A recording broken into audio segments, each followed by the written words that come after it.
दे पाई सास को 5 चीजें। जानिए फिर क्या हुआ। अनीता की सास आज बहुत खुश नजर आ रही थी। आमतौर पर वो अपनी बहू अनीता के आगे चिड़चिड़ाई ही रहती थी।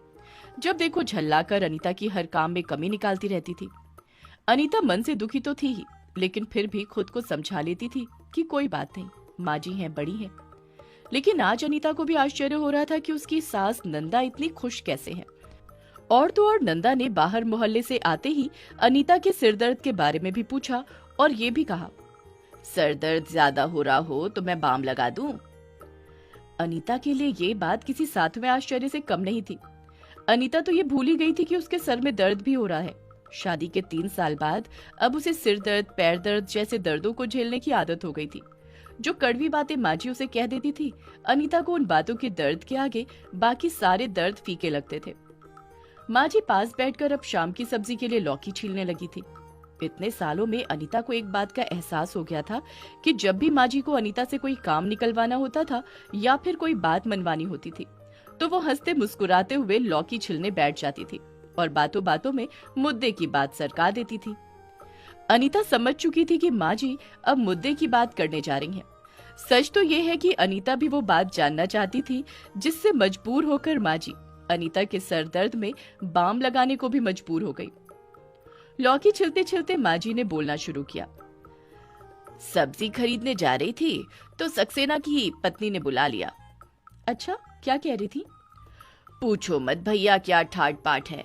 बहू क्या आई, उसका तो भाग्य ही पलट गया। महारानी हो गई है, महारानी। माँ जी अक्सर सक्सेना की बीवी की बात करके अनीता को ताना मारती थी।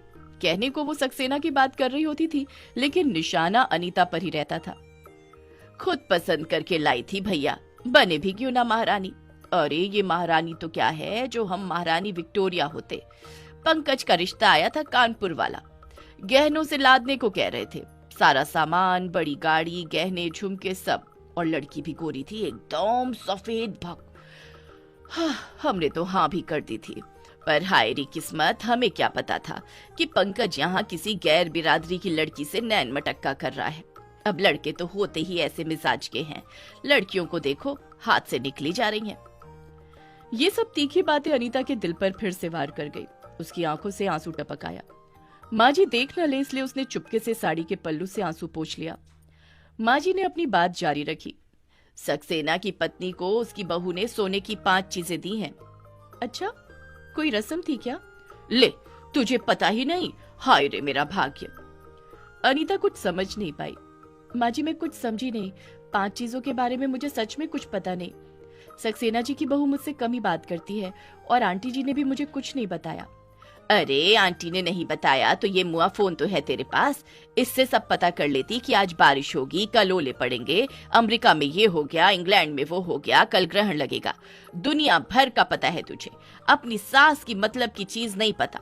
दाई से पेट छुपा रही है। सास के मतलब की चीज? माँ जी मुझे सच में नहीं पता आप किस चीज की बात कर रही हैं। नहीं पता तो मैं बताए देती हूँ।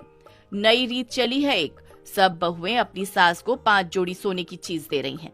सोमवार के दिन पूजा करके 5 जोड़ी सोने की चीज सास के पैर छू कर देनी है। घर लक्ष्मी के आशीर्वाद से भर जाएगा। 5 चीज? कैसी 5 चीज? कलम ले ले, लिख। अनीता को कुछ भी समझ नहीं आ रहा था, पर माँ जी के कहने पर वो 5 चीजें पेन लेकर डायरी में लिखने लगी। लिख, नंबर 1 सोने के 2 कड़े, नंबर 2 सोने की चेन, नंबर 3 सोने की अंगूठी, नंबर 4 सोने के कुंडल, नंबर 5 सोने का टीका। लिख लिया माँ जी। ये सब दिया है सक्सेना की पत्नी को उसकी बहू ने। और 1 हफ्ते बाद क्या हुआ पता है? क्या हुआ माँ जी? उसके पोते का एडमिशन नंबर 1 स्कूल में हो गया, वरना तो बेटे ने सारी सिफारिशें लगा ली थी और बेटे का प्रमोशन हो गया सो अलग। अच्छा, ये तो खुशी की बात है। अब किस किस की खुशी की बात सुनाऊं तुझे। चंदा की बहू ने 5 चीज दी, 3 दिन के अंदर प्लॉट निकल गया। गली नंबर 3 वाली की बहू ने 5 चीज दी, उसकी गांव की जमीन हवाई अड्डे में आ गई, करोड़ों मिलेंगे। अनीता अब भी समझ नहीं पा रही थी कि माँ ये सब उसे क्यों बता रही हैं। चलो ये तो अच्छी बात है माँ जी, अब मैं दाल बना लेती हूँ। ये कहते हुए अनीता ने डायरी एक तरफ रखते हुए उठना चाहा। माँ जी ये देखकर आग बबूला होने लगी। हाय रे मेरी किस्मत और फूटी हुई तेरी किस्मत। दुनिया की बहू सास को 5 चीज देकर अपना भी भाग्य खोल रही है और अपनी सास का भी। राम राम राम, पर मेरी बहू ऐसी कि अपनी सास का भी खून चलाएगी और अपने भाग्य को तो खुद ही ताला मार कर बैठेगी। अनीता हड़बड़ा गई। वो ये समझ ही नहीं पा रही थी कि माँ जी क्या बात कर रही हैं। अब क्या बात कर रही है माँ जी, मुझे तो कुछ समझ नहीं आ रहा। कह ये रही हूँ कि अपनी सास को तू भी 5 चीजें दे दे और अपने दिन कुछ ठीक कर ले। 5 सोने की चीज माँ जी, ये तो लाखों रुपए की आएंगी। खरीदना तो दूर, मैं तो इनके बारे में सोच भी नहीं सकती। सोच नहीं सकती? अभी 1 हफ्ते पहले ही तो तेरी नौकरी का फंड आया है 10 लाख रुपए का। कुछ हल्का बनवा दे, जरूरी थोड़ी है 10-10 तोले की बनवा। मेरा क्या है, मैं तो तेरे भले को कह रही हूँ, वरना मैं तो एक साड़ी में दिन काटने वाली, मुझे क्या पड़ी है। अनीता ये सुनकर अवाक रह गई। ये वही माँ जी है जिन्होंने अनीता की नौकरी छुड़वाने के लिए एड़ी चोटी का जोर लगा दिया था, और जब कोई बहाना न चला तो ऐलान कर दिया था कि जब तक अनीता नौकरी नहीं छोड़ देगी वो तब तक अन्न जल ग्रहण नहीं करेंगी। हार थक कर अनीता को नौकरी छोड़नी पड़ गई थी। अनीता और पंकज एक साथ ही नौकरी करते थे। अपनी नौकरी के दौरान ही अनीता की पंकज से मुलाकात हुई थी। दोनों प्रोजेक्ट पर साथ साथ एक ही टीम में थे। पहले दोनों की दोस्ती हुई, फिर ये दोस्ती धीरे धीरे प्यार में बदल गई और दोनों ने बाद में शादी का निर्णय लिया। इस शादी का पंकज की मां ने पुरजोर विरोध किया था, लेकिन पंकज की जिद के आगे उन्हें झुकना पड़ा था। लेकिन मां अनीता को अभी भी अपना नहीं पाई थी और उसे दिमागी रूप से परेशान करने का कोई मौका नहीं छोड़ती थी। अनीता भी अभागी थी। बचपन में हिमाचल पसी और बड़ी हुई तो पिताजी। अच्छी बात ये रही कि पिताजी ने उसे अच्छी तरह पढ़ा लिखा दिया था, जिससे उसकी अच्छी नौकरी लग गई थी। अनीता भी पढ़ने में बहुत होशियार थी। अनीता से छोटी उसकी 2 बहनें भी थीं जो अब कॉलेज में पढ़ रही थीं। पैसों की तंगी की वजह से दोनों बहनें एक अकाउंटेंट फर्म में पार्ट टाइम नौकरी करती थी। शादी के बाद जब अनीता को नौकरी छोड़नी पड़ी तो उसका फंड कंपनी की तरफ से 10 लाख रुपए मिला था।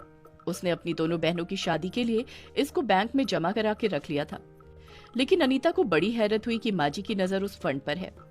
अनीता क्या कहती, उसने बस इतना ही कहा, मैं देखती हूँ माँ जी। इतने में उसकी ननद रेणु का फोन सास के फोन पर आया। सास फोन पर भी अनीता को सुनाते हुए ताने देने लगी। अनीता ने बाद में बहुत सोचा और सोच विचार कर एक बात उसके दिमाग में आई कि अपने फंड के पैसे से वो माँ जी को 5 सोने की चीजें बनवा देगी। भगवान बहनों की शादी के लिए आगे कोई और रास्ता सुझाएगा, लेकिन माँ जी को पैसा होते हुए नाराज करे ये अनीता से नहीं होगा। अगले दिन सुबह सुबह अनीता ने माँ जी के पैर छूकर उनसे आशीर्वाद लिया और बोली, माँ जी आप हरिद्वार तीर्थ यात्रा पर कब जा रही हो? परसों, 1 हफ्ते के लिए। क्यों पूछ रही है? माँ जी जब आप तीर्थ यात्रा से आएंगी तो मैं भी पूरे रीति रिवाज के साथ आपका स्वागत करूंगी और आपको सोने की 5 चीजें चढ़ाऊंगी। ये सुनते ही माँ की खुशी का ठिकाना ही नहीं रहा। उनकी रूखी आवाज एकदम शहद की माफिक हो गई। मेरी बच्ची, मुझे पता है तू अपनी माँ को सोने की 5 चीजें जरूर चढ़ाएगी। मैं जानती थी एक दिन तुझे अपनी गलतियों का एहसास जरूर होगा और तू अपने पापों का प्रायश्चित जरूर करेगी। मेरी बच्ची। माँ जी तीर्थ यात्रा पर चली गई।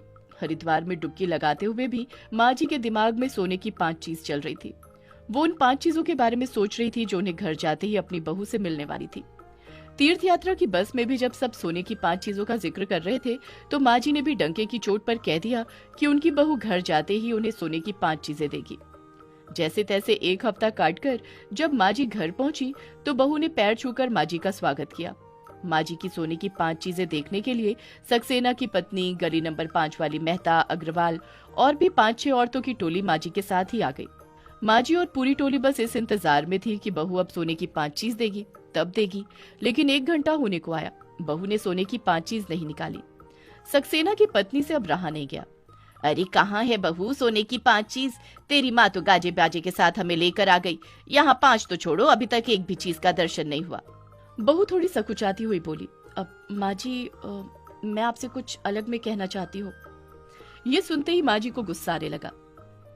ये सब तुझसे ज्यादा सगी है मेरी, यही बोल, क्या बोलना है? कहाँ है 5 चीज?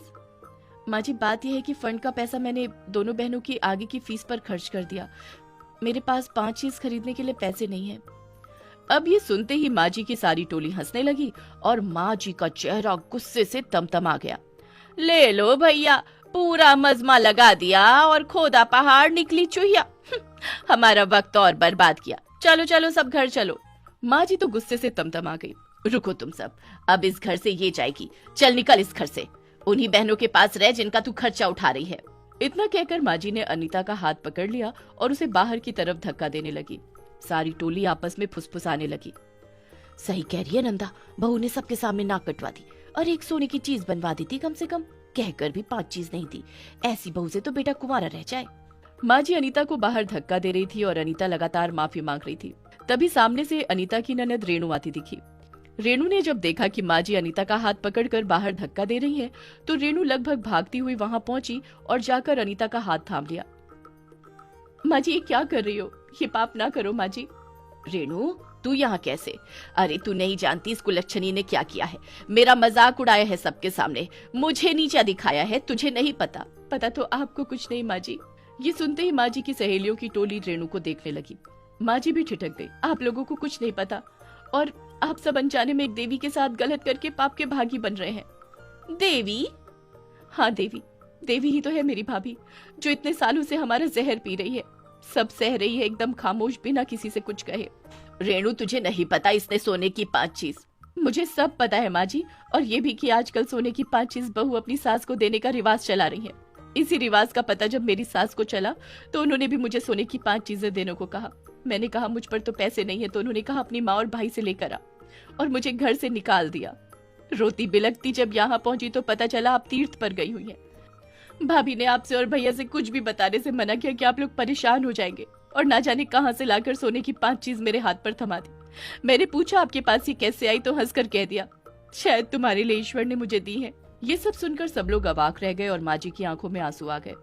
मेरे पति को जब ये बात मालूम हुई तो उन्होंने अपनी माँ पर बहुत गुस्सा किया और देवी जैसी भाभी के लिए ये सोने के 5 जेवर वापस कर दिए और कहा उस देवी के मेरी तरफ से पांव पकड़ लेना, जाओ जाकर ये लौटाओ। इतना कहकर रेणु अनीता के पांव में पड़ गई। अनीता ने झट से उसे उठाकर गले लगा लिया। माँ जी ने भी प्यार से अनीता को बाहों में ले लिया। वहां मौजूद हर इंसान की आंखों में आंसू आ गए। माँ जी ने रेणु से सोने की 5 चीजें लेकर अनीता को वापस दी। ले बेटी, मैंने सोने जैसे दिल वाली बहू पाली, इस सोने की अब मुझे कोई जरूरत नहीं। अब हो सके तो मुझे माफ कर देना। माँ जी, ऐसा न कहिए। ये कहकर अनीता, रेणु और माँ जी आपस में लिपट कर रोने लगी। वाह नंदा, तेरी बहू ने तो आज तेरी इज्जत को सूरज की तरह ऊंचा और चमकीला कर दिया है। ऐसी हीरे जैसी बहू जिस पर हो, उसे सोने की क्या जरूरत है। सभी ताली बजाते हैं। अगर आपको हमारी ये वीडियो अच्छी लगी तो प्लीज़ हमारे फेसबुक पेज को लाइक, शेयर, कमेंट और फॉलो ज़रूर करें।